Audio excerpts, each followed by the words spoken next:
Bismillahirrahmanirrahim. Setiap manusia pasti merasa bahwa dirinya tidak mampu untuk menyelesaikan masalahnya sendiri. Pasti butuh kepada pertolongan. Bagi orang yang beriman, pertolongan yang diharapkan adalah dari Allah Subhanahu wa Ta'ala.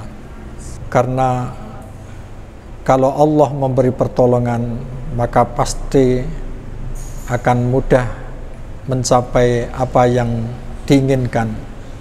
Tetapi kalau Allah itu sudah menghalangi, maka siapapun tidak ada yang bisa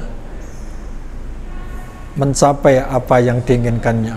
Maka dari itu, sebagai orang yang beriman hendaknya mengikuti petunjuk Allah, bagaimana cara untuk mendapatkan pertolongan dari Allah. Di dalam Al-Quran, surat Al-Baqarah ayat 45 dan 46 memberi petunjuk agar mendapatkan pertolongan dari Allah. Sesuai dengan firman-Nya, wasta'inu bis-sabri was-shalah wa innaha lakabiratun illa 'alal khashiin alladzina yadhunnuna annahum mulaqu rabbihim wa annahum ilaihi raji'un. Minta tolonglah kalian dengan cara sabar dan sholat, karena sesungguhnya sholat itu sesuatu yang berat kecuali bagi orang-orang yang khusyuk, yaitu orang yang yakin bahwa dia ketemu dengan Tuhannya dan kepadanya mereka akan kembali. Dari firman Allah tadi menunjukkan bahwa Allah itu memberi tuntunan agar kita diberi pertolongan oleh Allah, yaitu melalui dua cara. Yang pertama melalui sabar, yang kedua adalah melalui sholat. Yang berkaitan dengan sholat ini, ternyata sholat itu adalah perkara yang berat kecuali bagi orang yang khusyuk. Artinya bahwa kalau orang itu ingin merasa ringan melakukan sholat, merasa senang melakukan sholat, maka harus dilatih sampai sholat itu menjadi sholat yang khusyuk.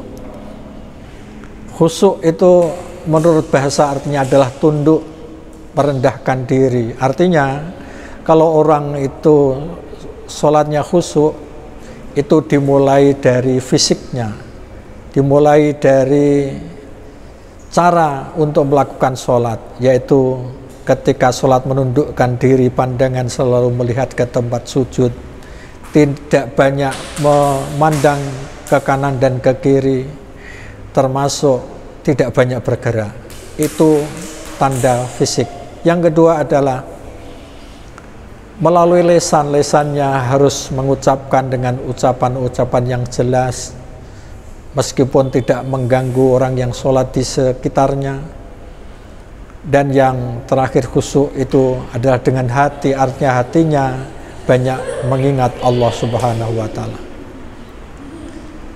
Tetapi di ayat berikutnya, ayat 46 menunjukkan tanda orang yang khusyuk, yaitu alladzina, yaitu orang-orang yadunnuna annahum mulaqu rabbihim, yaitu orang yang yakin menghadap Allah dan kepadanya itu akan dikembalikan. Artinya kalau ingin khusyuk sholatnya, maka harus meyakini bahwa seakan-akan menghadap Allah Subhanahu wa Ta'ala.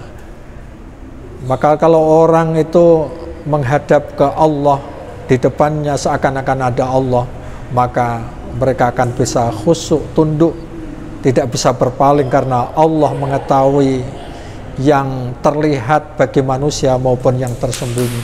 Hati manusia juga akan dilihat oleh Allah, sehingga dia tidak bisa berpaling untuk memperhatikan yang lain, termasuk hatinya tidak memikirkan yang lain. Selain itu, wa ilaihi turja'un, artinya kepadanya akan kembali. Ini memahami bahwa kenapa sholat itu harus khusyuk, karena Sholat yang khusyuk itu akan membawa keberuntungan di dunia dan di akhirat nanti, serta sholat khusyuk akan membawa ketenangan dan kebahagiaan di akhirat.